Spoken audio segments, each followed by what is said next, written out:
तो नमस्कार, traders diary में आपका स्वागत है। कारोबारी हफ्ते का है मिड वीक सेशन और बुधवार को किस तरह से बाजार आज ट्रेड करेंगे उस पर तो हमारी नजर बनी रहेगी। पर सबसे पहले ग्लोबल क्यूज देख लेते हैं वरुण की किस तरह से वहां पर स्थिति बनी हुई है। एसजीएक्स निफ्टी तो अभी भी हरे निशान में बना हुआ है, 30-35 अंकों की तेजी है। बट अमेरिकी बाजारों से जो क्यूज है एक दिन की छुट्टी के बाद जो ये कल खुलते हुए दिखे थे वहां से संकेत पॉजिटिव नहीं आ रहे हैं। अब यही देखना है कि आज हमारे बाजार किस तरह से ट्रेड करते हुए नजर आते हैं। इस चीज को फैक्टर इन कर लगभग 300 अंकों से ज्यादा की गिरावट आपको डाउ जोन्स में आती हुई दिखी, पर नैस्डैक ने थोड़ी सी स्टेबिलिटी होल्ड की।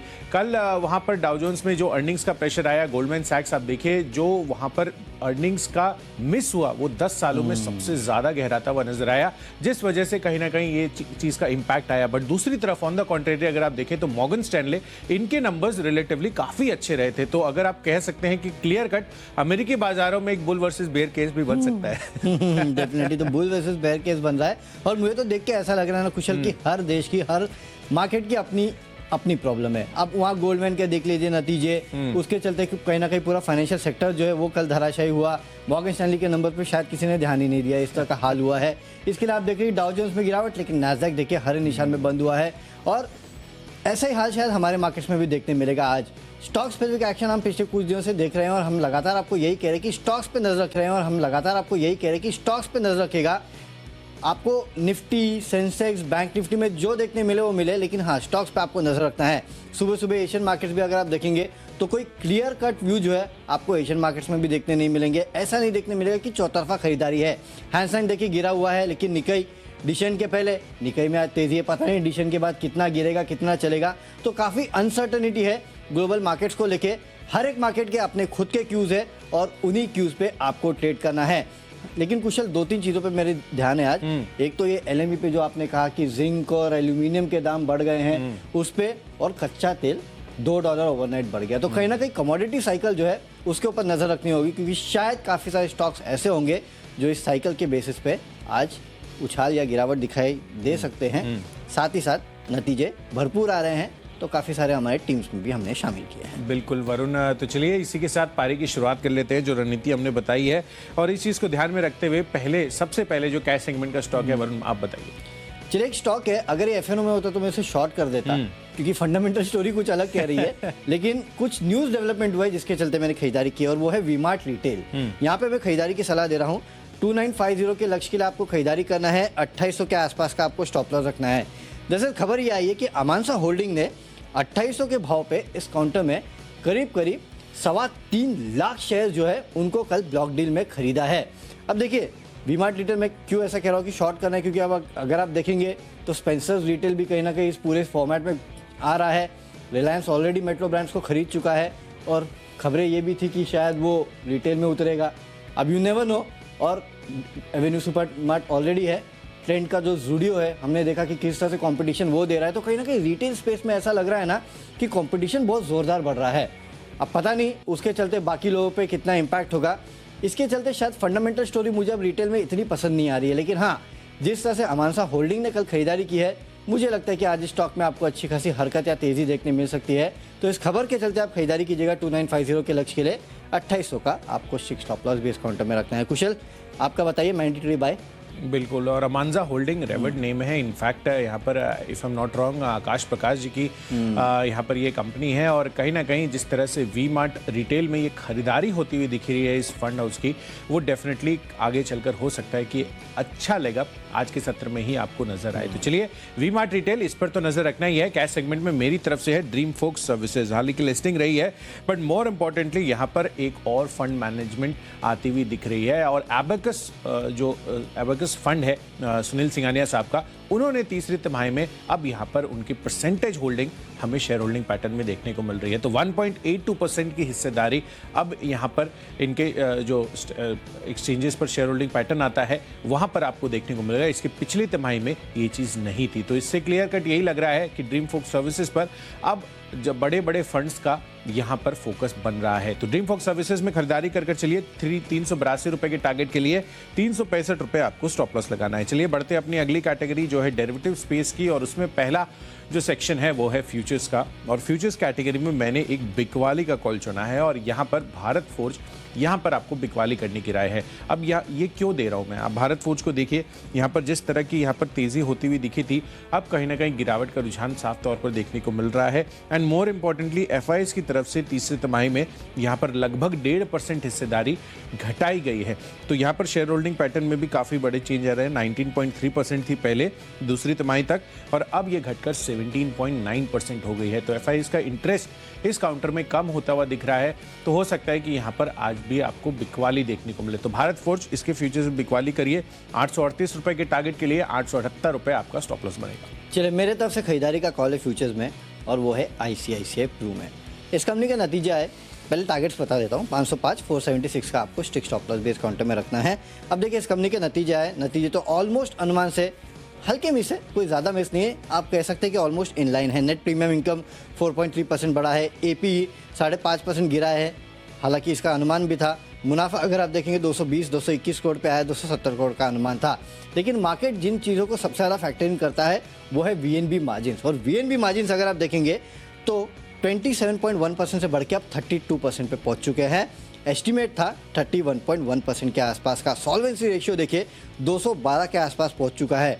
वीएनबी कारोबार में अगर आप देखेंगे तो 23% के आसपास की बढ़ोतरी देखने मिली है। तो ये जो की पैरामीटर्स है ना, वो थोड़े अच्छे नजर आ रहे हैं, मोर देन फ्रंटलाइन नंबर्स। इसके लिए आपको यहाँ खरीदारी करना है। दूसरा, सीएलएस ने इस काउंटर पे अपना जो लक्ष्य है वो बढ़ा दिया है, 600 से बढ़ा के अब 620 का लक्ष्य दे रहे हैं। यानी कि सीएलएस को इस कंपनी के नतीजे जो है वो अच्छे लगे हैं।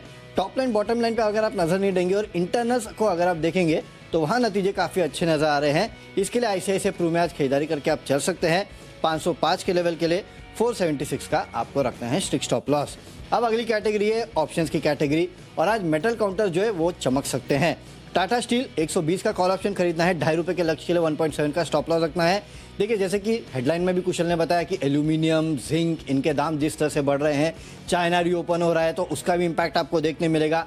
तो इन सब चीज़ों के चलते वैसे भी आज जो मेटल काउंटर्स है वो हाईलाइट रह सकते हैं। साथ ही साथ सीएलएसए ने तमाम मेटल काउंटर्स को अपग्रेड किया है और अपने लक्ष्य बढ़ाए हैं।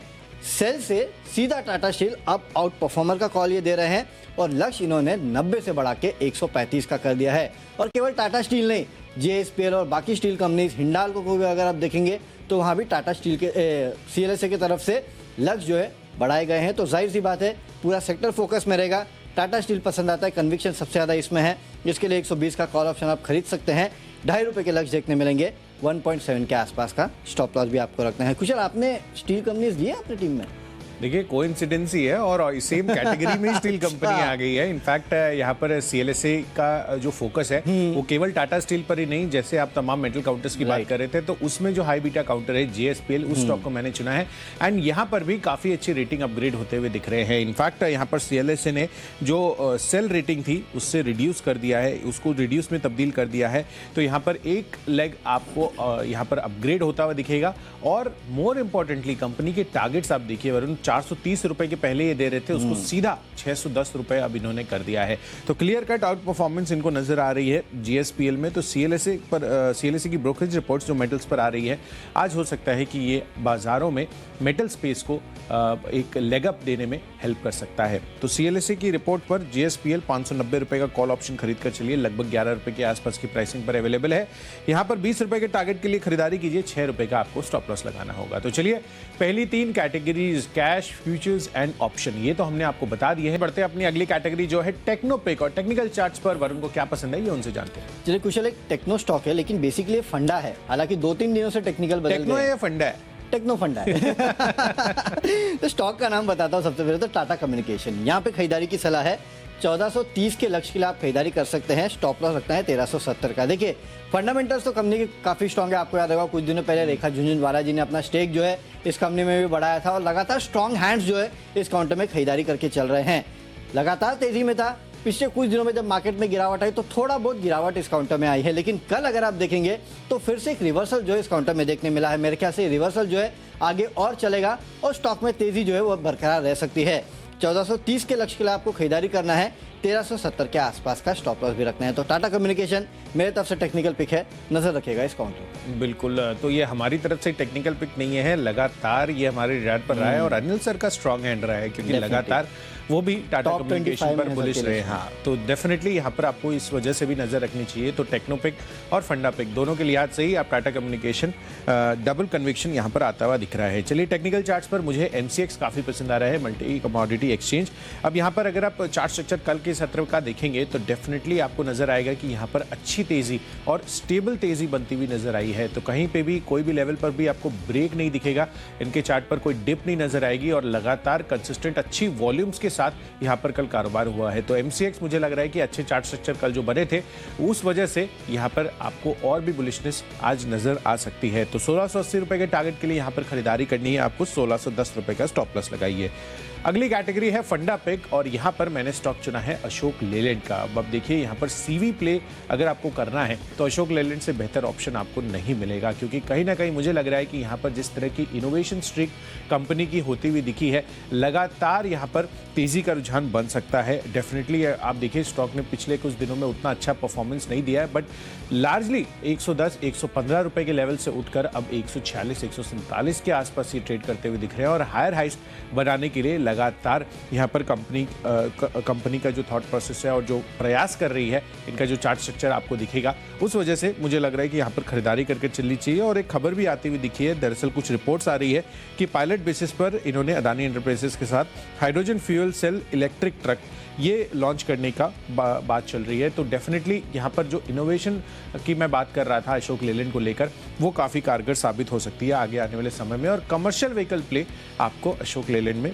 डेफिनेटली बनाकर चलना चाहिए। तो 175 रुपए के टारगेट अगले एक साल में 20 से 25% के रिटर्न्स के लिए आप इसको प्ले कर चल सकते हैं। चलिए मेरी तरफ से फंडा पिक जो है वो इन्वेस्टर्स, ट्रेडर्स सबका हॉट फेवरेट है और वो है आईटीसी। यहाँ पे आप खरीदारी करके चल सकते हैं 340 के लक्ष्य के लिए, 329 के आसपास का आपको स्टॉप लॉस भी इसमें रखना है। दरअसल एक खबर आई है इस कंपनी के लिए और कंपनी ने स्प्राउट लाइफ फूड्स में पूरी हिस्सेदारी खरीदने के लिए बाइंडिंग टर्म शीट एग्रीमेंट जो है वो साइन कर लिया है। दरअसल ये कंपनी जो है स्प्राउट लाइफ फूड, ये योगा बार नाम से प्रोडक्ट जो है वो बनाती है।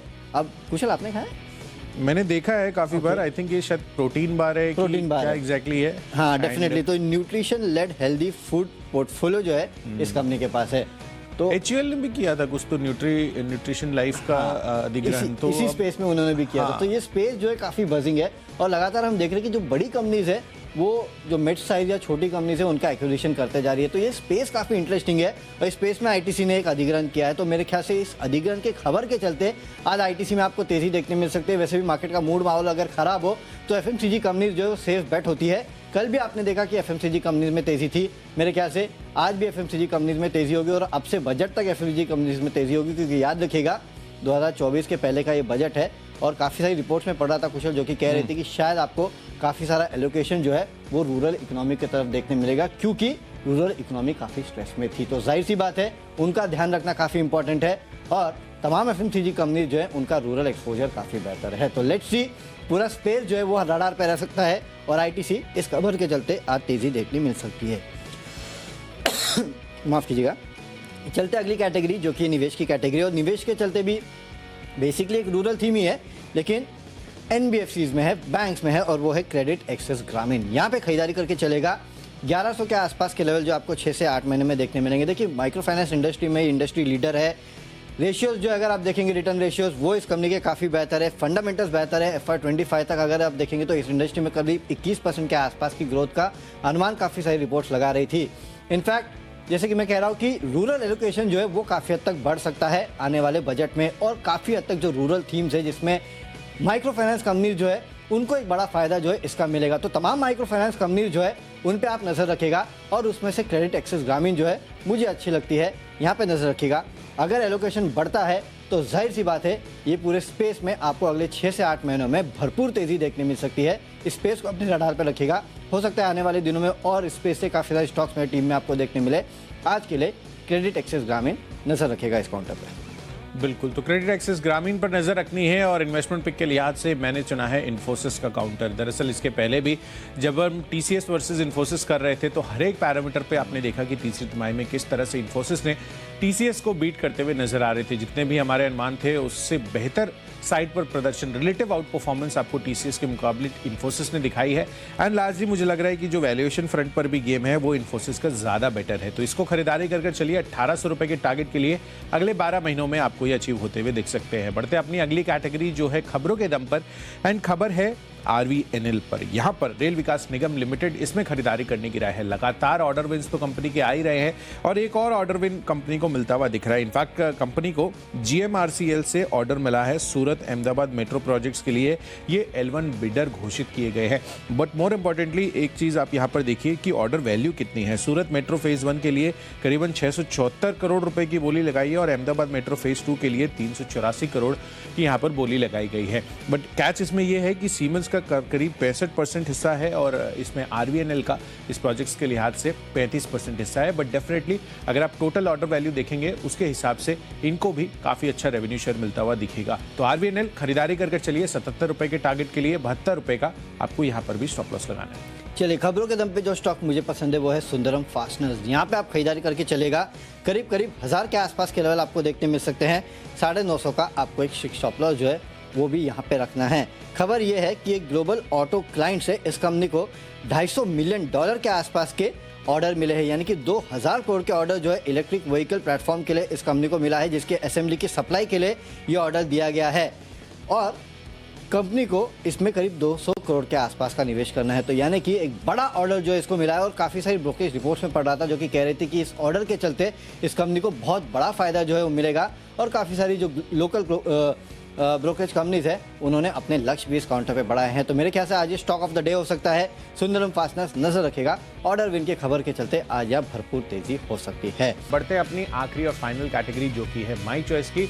अब यहाँ पर जो 3 स्टॉक्स हमने लिया है वो हम आपको बता देते हैं। तो वरुण, मैं बताता हूँ कि सबसे पहले मैंने कौन से स्टॉक्स लिए हैं इस कैटेगरी में। यहाँ पर माई चॉइस कैटेगरी में तीनों के तीनों जो है खरीदारी के ही कॉल्स हैं, जिसमें सबसे पहला है लैंडमार्क कार्स। यहाँ पर खरीदारी करनी है 575 रुपए की टारगेट के लिए 550 रुपए का आपको स्टॉप लॉस लगाना है। दरअसल इन्होंने अपना 9 मंथ FY23 के लिए अपडेट दिया है और 9 मंथ FY22 के कंपैरिजन में कुल आय में लगभग 41% की ग्रोथ आती हुई दिख रही है 3384 करोड़ पर। व्हीकल बिक्री में भी लगभग 44% और स्पेयर पार्ट्स और अन्य से इनकी आय में भी 30% की ग्रोथ देखने को मिली है। तो हर एक फ्रंट पर कंपनी ने 9 मंथ कंपैरिजन जो किया है वो काफ़ी बेहतरीन साइड पर देखने को मिल रहा है। तो पॉजिटिव बिजनेस अपडेट है। लैंडमार्क कार्स खरीद कर चलिए ये 575 रुपए के टारगेट के लिए। दूसरा कॉल है गोकुलदास एक्सपोर्ट्स पर। यहाँ पर खरीदारी कीजिए।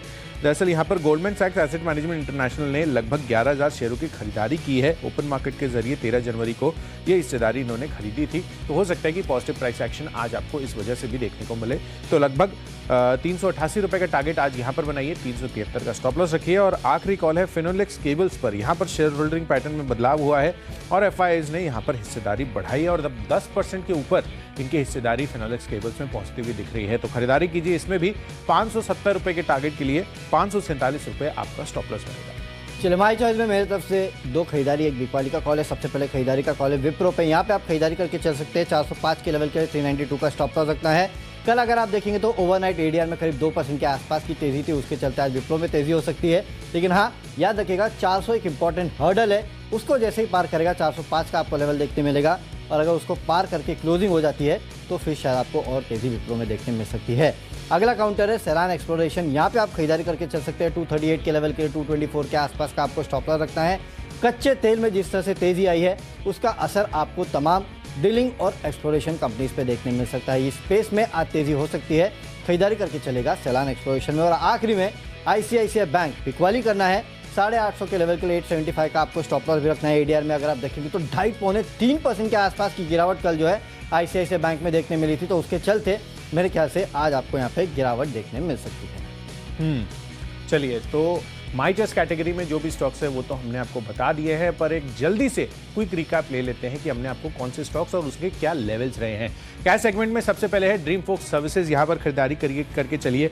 तीसरी तिमाही में एबेकस फंड की अब शेयर होल्डिंग दिखने लगी है। साथ ही भारत फोर्ज, यहां पर आपको बिकवाली करने की राय है। एफआईज की हिस्सेदारी यहां पर तीसरी तिमाही में रिड्यूस हुई है। ऑप्शंस कैटेगरी में जीएसपीएल 590 रुपए का कॉल ऑप्शन खरीद कर चलिए। सीएलएसए लगातार सभी मेटल काउंटर्स पर आज बुलिश होता हुआ दिख रहा है। साथ ही एमसीएक्स के चार्ट स्ट्रक्चर में मजबूती है। अशोक लेलैंड अगले 1 साल के लिए अच्छा सीवी प्ले हो सकता है। लगभग 175 रुपए के टारगेट आपको यहां पर भी देखने को मिल सकते हैं। इन्फोसिस यहां पर 1800 रुपए के लक्ष्य के लिए यहां आप लंबी अवधि के लिए निवेशित रह सकते हैं। आउट परफॉर्मेंस रही थी तीसरी तिमाही के नंबर्स में टीसीएस के कंपैरिजन में। जहां तक आरबीएनएल का सवाल है, लगातार इनको ऑर्डर विंस मिलते हुए दिख रहे हैं, तो यहां पर खरीदारी कीजिए। और माई चॉइस कैटेगरी में लैंडमार्क कार्स, गोकुलदास एक्सपोर्ट्स और साथ ही फिनोलेक्स केबल्स में आपको खरीदारी करनी है। और आज के लिए मेरा बेस्ट पिक है इन्फोसिस का। 1800 रुपए के लक्ष्य के लिए यहां पर खरीदारी कीजिए। रिलेटिव आउट परफॉर्मेंस रही है Q3 नंबर्स में और साथ ही वैल्यूएशन के लिहाज से भी काफी अट्रैक्टिव है। कैश में खरीदारी करना है। वी-मार्ट रिटेल में अमानसा होल्डिंग ने यहाँ पे 3,27,000 शेयर्स खरीदे हैं, उसका इंपैक्ट देखने मिलेगा।